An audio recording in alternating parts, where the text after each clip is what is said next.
Garage Gang. It's Wednesday night. The lights are on. The floor is slick. And today was a certified shit show. The Fed talks. Markets dump. Stocks slide for a fourth straight day. Tech gets clipped on AI bubble fear. Gold and silver rip like something cracked underneath the surface. Then layer this on top. Trump drops military money. Real cash straight to soldiers. Trump teases tax cuts and refunds. Consumer liquidity back on deck. Policy says stimulus. Markets scream panic. That disconnect matters. Real John's out celebrating tonight. So I took the wheel. Same garage, same standards, less patience. Here's the truth. The market didn't trend today. It convulsed. AI ripped. Crypto dumped. Bonds screamed. Narratives flipped every 30 minutes. If today felt confusing, good. That means you were paying attention. Because this wasn't random chaos. This was capital stress testing the system. And while people were doom scrolling candles, I sent a message to Triple X. He replied with exactly 3 words, printed in the chaos. So now we're going to break down why the Fed didn't cause this move, why the dumps are getting old, and where the real money was made while everyone else was coping. Let's get into it. Let's start where the stress showed up first, traditional finance. Because before crypto dumped, before AI names rolled, before Twitter started screaming, TradFi was already cracking. The S&P didn't just dip, it fell for a 4th straight day. That matters. 4 days isn't panic, 4 days is distribution. The NASDAQ got hit harder, especially tech, not because AI failed, but because positioning was crowded and expensive. This wasn't retail selling. This was portfolio managers lightening risk. Now watch the bond market. This is where it gets serious. Yields moved up while stocks moved down.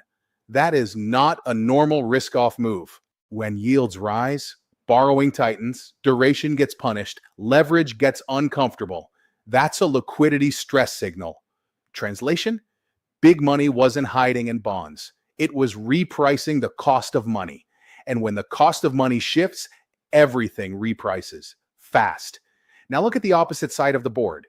While stocks bled and bonds screamed, gold jumped. Silver exploded over 5% to new all-time highs. Let me be clear. That is not a safe haven panic trade. That is policy distrust. Gold and silver don't rip like that because people are scared of tomorrow. They rip because people don't trust the path between now and tomorrow. That's hedge behavior. That's institutions saying, we don't like the math anymore. Now stack the contradiction. On the same day TradFi was de-risking, Trump announces military checks. Trump teases tax cuts and refunds. That's future liquidity. But markets didn't rally. Why? Because markets don't price headlines. They price timing and confidence. Military checks and tax refunds are later money. Bond stress is now pressure. And when now and later collide, volatility wins first. That's why today felt violent. Not because something broke, but because 2 regimes collided. Tight financial conditions, incoming fiscal liquidity. Markets hate transitions. They shake people out first. That's exactly what today was. And if you missed this signal in TradFi, you were already late to the crypto move. Now let's talk about what actually hit the market today. Because this wasn't just Fed talk, and it wasn't random. Confidence cracked. Here's how it unfolded. Early in the session, tech was already leaning heavy. Valuation stretched. Positioning crowded. Everyone waiting on confirmation. Then the headline hit. Blue Owl pulls out of funding talks for Oracle's $10 billion Michigan data center.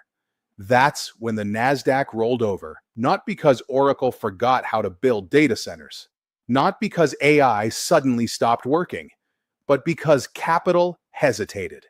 When funding pauses on a project that large, the market doesn't debate details. It asks one question: where else does funding hesitate? That's why tech sold fast. A few hours later, Oracle tried to calm things down, saying the data center is still on schedule. But markets don't trade reassurance. They trade what almost broke. The damage was already done. Then the Fed added pressure. Governor Waller stepped up and said, there's no rush to cut rates. He made it clear that new Fed asset borrowing is not stimulus. And he brushed off the idea that markets should expect help anytime soon. Translation: don't front-run relief. Don't expect rescue. Don't assume timelines.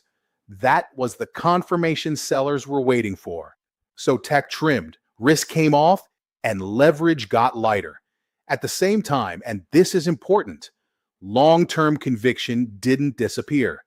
Bank of America came out naming its top semiconductor stocks for 2026.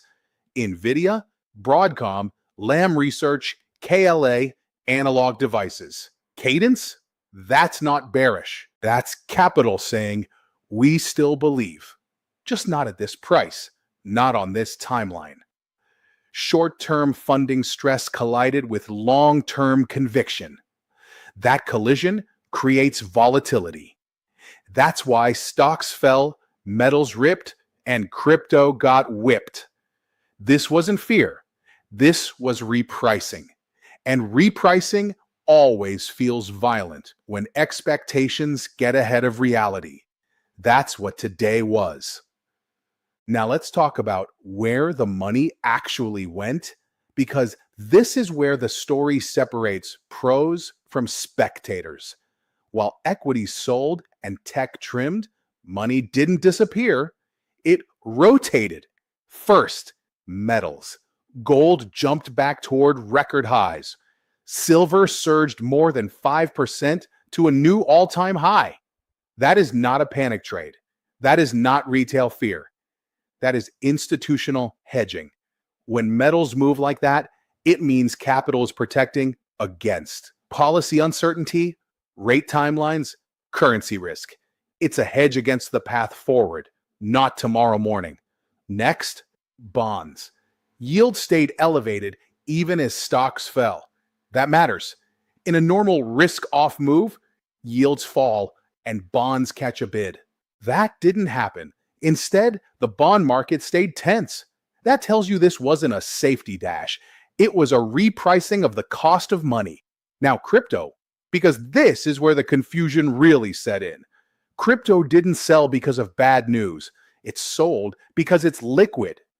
When funds need to rebalance quickly, they sell what trades around the clock.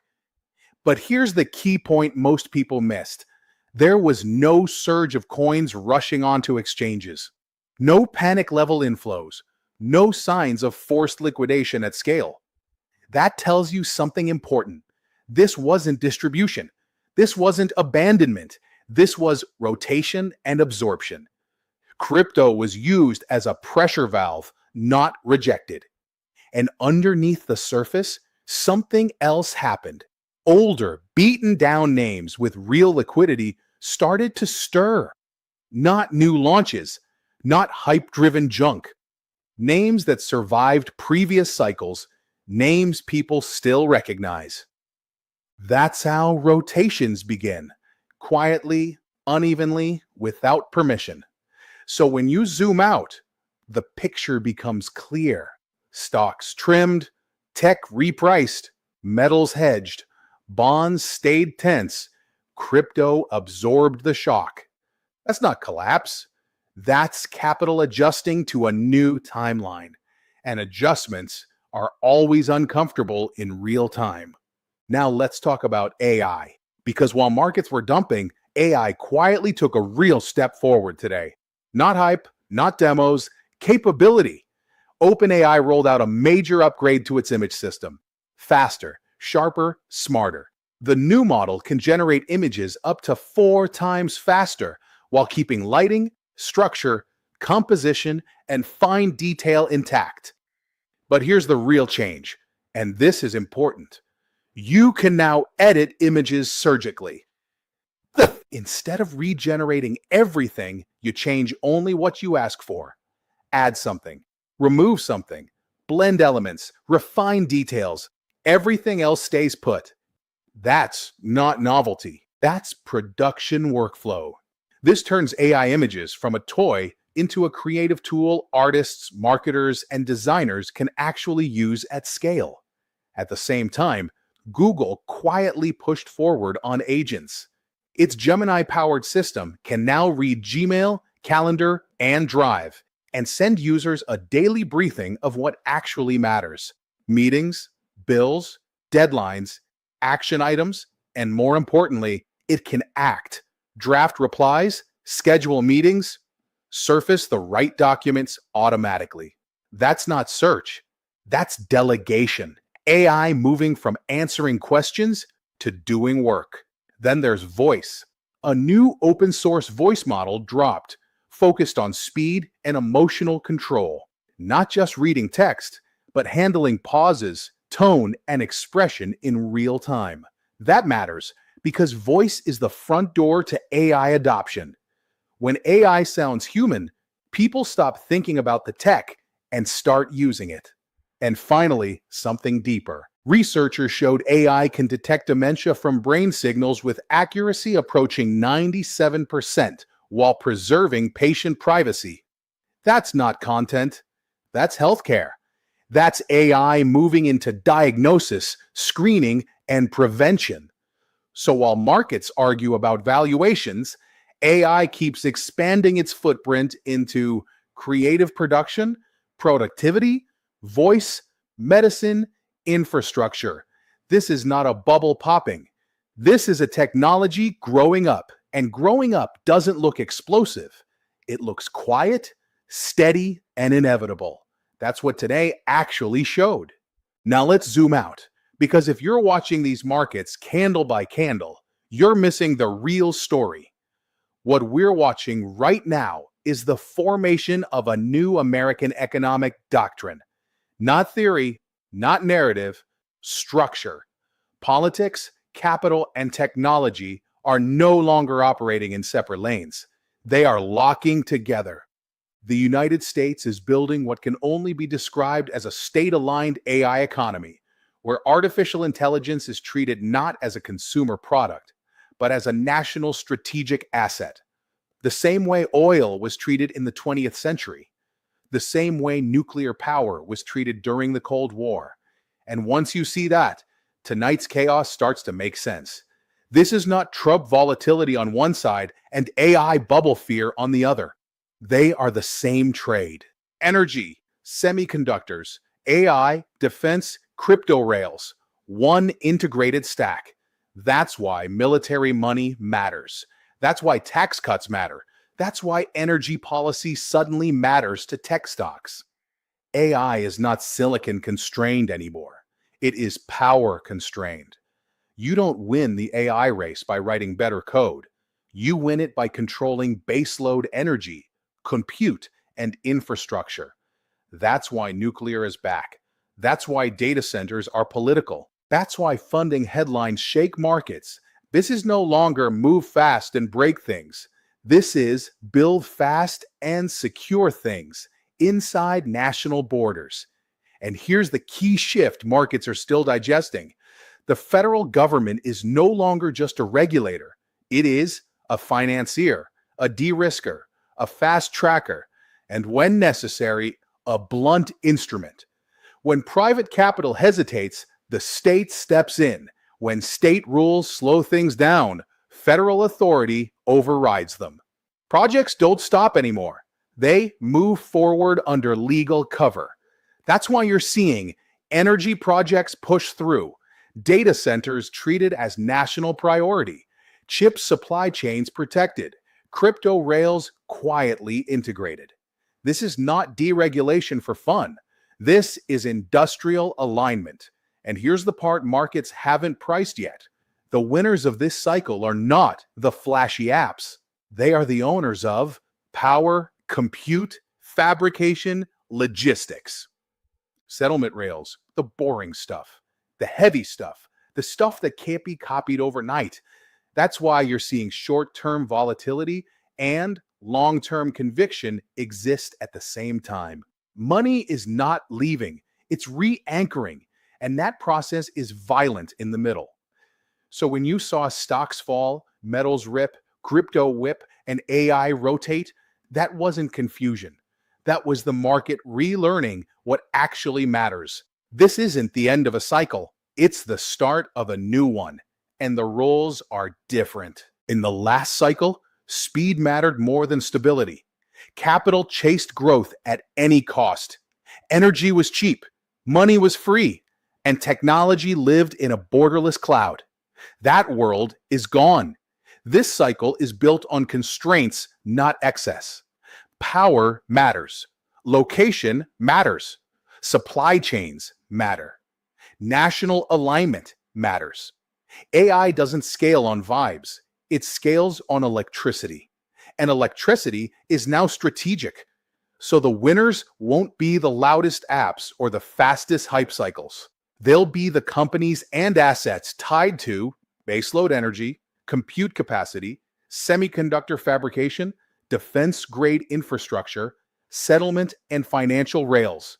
This is a cycle where governments don't just regulate markets, they shape them. Where capital doesn't ask, is this innovative, but is this protected? Where projects don't die when funding hesitates. They get rescued, subsidized, or fast-tracked because they serve a national purpose. Volatility won't disappear. It will change character. You'll see sharper drawdowns, faster rotations, more contradictions. Markets will punish impatience and reward positioning. This is not a trader's paradise built on momentum. It's an operator's market built on structure. The winners will be early, disciplined, and boring when everyone else wants fireworks. And the people waiting for the old rules to come back? They'll be stuck arguing about bubbles while the next system gets built around them. This cycle doesn't end with euphoria. It begins with realignment. And once that clicks, the chaos stops looking random. It starts looking inevitable. All right, enough doctrine, enough macro, enough grown-up talk. Let's get to everyone's favorite part, the trenches. Because theory is nice, but money is nicer. Now we go where everyone actually leans in, the trenches. While the market was chopping itself to pieces, XXX wasn't arguing on timelines. He was at Lake Tahoe, Harvey's casino. Cold air outside, bright lights inside. Perfect place for discipline. The man's been Christmas shopping, so he didn't come in heavy. He doesn't trust this market. He sits down with 25 Solana. Not fear, risk control. Tonight's vibe was chop. AI agent names showing life after a long bleed. But the broader Solana meme market, still thin, still rotational. So he wasn't hunting moonshots. He was hunting zombies. Act, the first one to move. First name on the screen, Act. Down 97% from its high. Most people wrote it off months ago. But here's what mattered tonight. Market cap around $24 million. Over $2 million in liquidity. Roughly $2.6 million in 24-hour volume. Multi-day higher lows. Compression near range highs. This wasn't a one-candle pump. This was sustained flow. That's how zombies wake up. Quietly. High risk, no question. Invalidation was clear. Lose 0.022 with volume collapsing back under $1 million and you're gone. XXX didn't marry it. He traded it. Swarms. Structure over stories. Next up, Swarms. Another 97% drawdown from all-time highs. Another name people buried too early. But the structure told a different story. Market cap near $16 million. Almost $2 million in liquidity. Volume running 2 to 3 times recent averages. Base expansion, then pullback, then a higher low. That's not hype. That's rotation math. The narrative helped. Multi-agent coordination, practical frameworks. But the volume staying elevated was the real signal. Lose 0.016 support and it's over. Until then, it's tradable. Again, not a hold. A setup. The lotto, handle with gloves. Then there was the temptation trade, agent. Tiny market cap, thin liquidity. Basically no real volume, pure ticker exposure. Triple X treated it the same way he treats roulette. Small size. Money he can afford to lose entirely. No expectations. That's how you survive markets like this. What he avoided?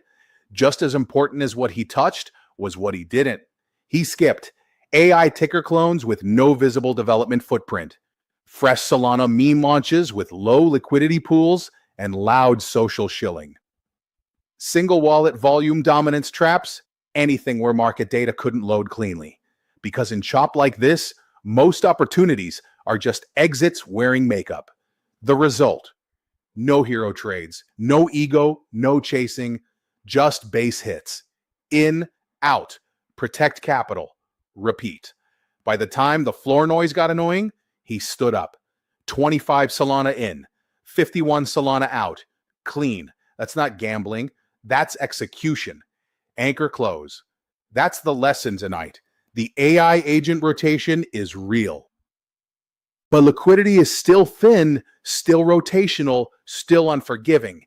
These are not investments. They are trades. Zombies don't ring bells. They don't announce themselves. They just start moving.